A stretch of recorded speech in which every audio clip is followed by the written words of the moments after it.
જય શ્રી કૃષ્ણ મિત્રો, સ્વાગત છે તમારું જયશ્રીસ કિચનમાં। તો આજે આપણે બનાવીશું સાબુદાણા અને બટેકાની ચકરી।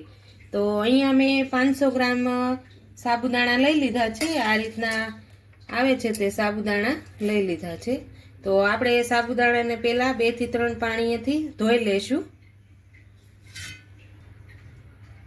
તો અહીંયા મેં 2 થી 3 પાણીએ સાબુદાણા ધોઈ લીધા છે।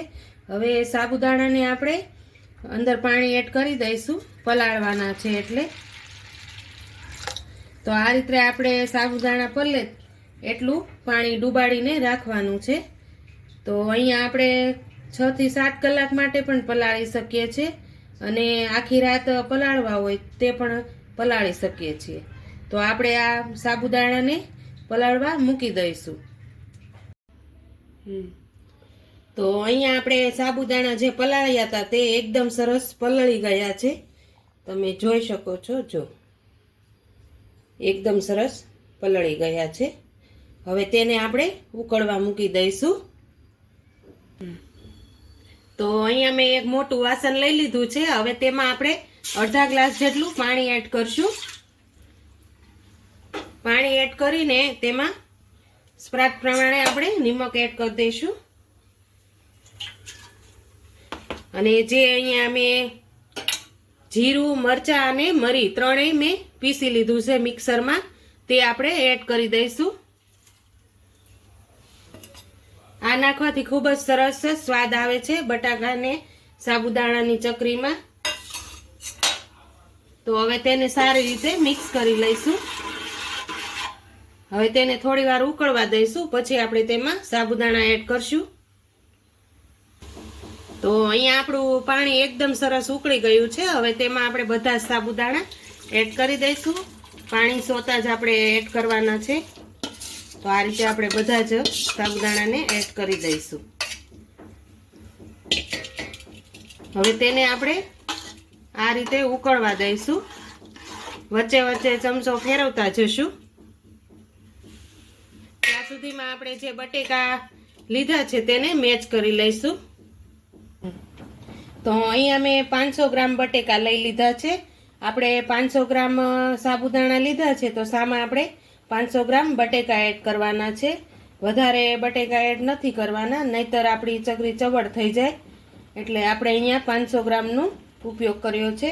તો હવે તેને આપણે પીસી લઈશું।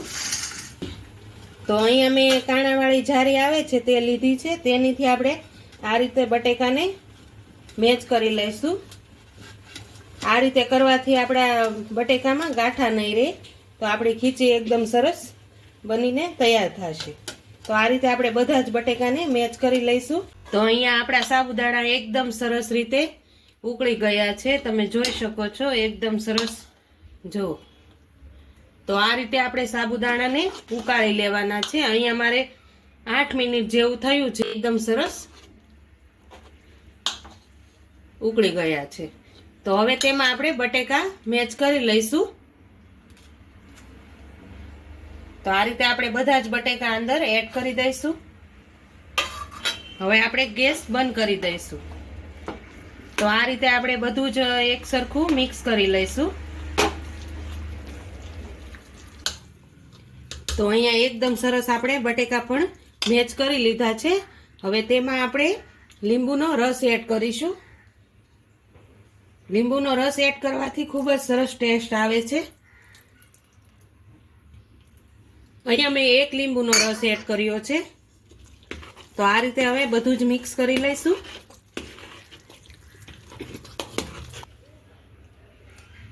તો અહીંયા આપણું ખીચું એકદમ સરસ તૈયાર થઈ ગયું છે।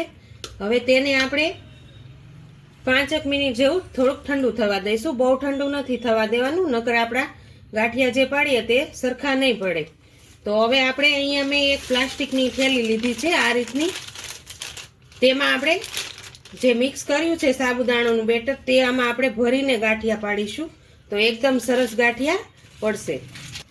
તો અહીંયા આ રીતનું મેં ઢગલાને આ રીતનું કરી નાખ્યું છે। હવે તેમાં આપણે ખીચું એડ કરશું। આ રીતે આપણે ખીચું ભરી લઈશું આમાં। આમાં આપણી ફટાફટ ચકરી પણ સરસ બનશે.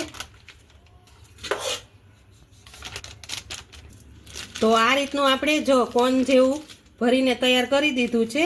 હવે તેને આપણે અહીંયા નાનો એવો હોલ પાડી દઈશું. તો અહીંયા મેં એક કાપડ પાથરી લીધું છે. હવે તેની ઉપર આપણે સાબુદાણા અને બટેકાની ચકરી પાડી લઈશું. તો આ રીતે આપણે ચકરી પાડીશું. અહીંયા મેં હોલ પાડી દીધો છે.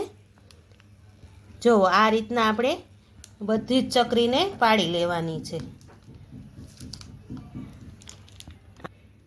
બાજુમાં આ રીતે તમે પાડશો ને તો એકદમ સરસ પડીને તૈયાર થાય. થોડુંક ગરમ હશે ને તો ફટાફટ આપણી ચકરી પડીને તૈયાર થશે. તે આપણે બધી જ ચકરીને પાડી લઈશું. તો આ રીતે આપણે બધી જ બટેકા અને સાબુદાણાની ચકરી સરસ રીતે પાડી લીધી છે. હવે તેને આપણે તડકામાં 2 દિવસ સુધી સુકાવા દઈશું, એટલે એકદમ સરસ રીતે સુકાઈ જશે. તો અહીંયા આપણી બટેકા અને સાબુદાણાની ચકરી જે પાડી હતી તે એકદમ સરસ રીતે સુકાઈ ગઈ છે. જો આ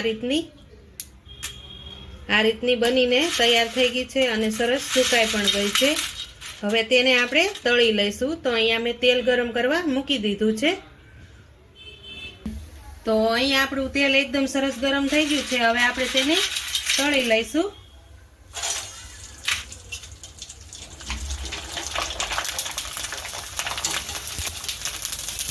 જો એકદમ સરસ વ્હાઈટ બનીને તૈયાર થયા છે. એકદમ સરસ આપણા ગાંઠિયા તળાઈ ગયા છે. તો અહીંયા આપણે સાબુદાણા અને બટેકાની ચકરી જે પાડી હતી તે તળી લીધી છે. એકદમ સરસ જો બની છે. એકદમ સરસ વ્હાઈટ કુરકુરી અને મસ્ત બને છે. તમે પણ આ રીતે પ્રોસેસ કરજો તો તમારી ચકરી પણ આ જ રીતની બનશે. તો જો તમને મારો આ બટેકા અને સાબુદાણાની ચકરીનો વિડીયો પસંદ આવ્યો હોય તો લાઈક કરજો, વધુ શેર કરજો અને હજુ સુધી સબસ્ક્રાઈબ ન કરી હોય તો સબસ્ક્રાઈબ કરી દેજો.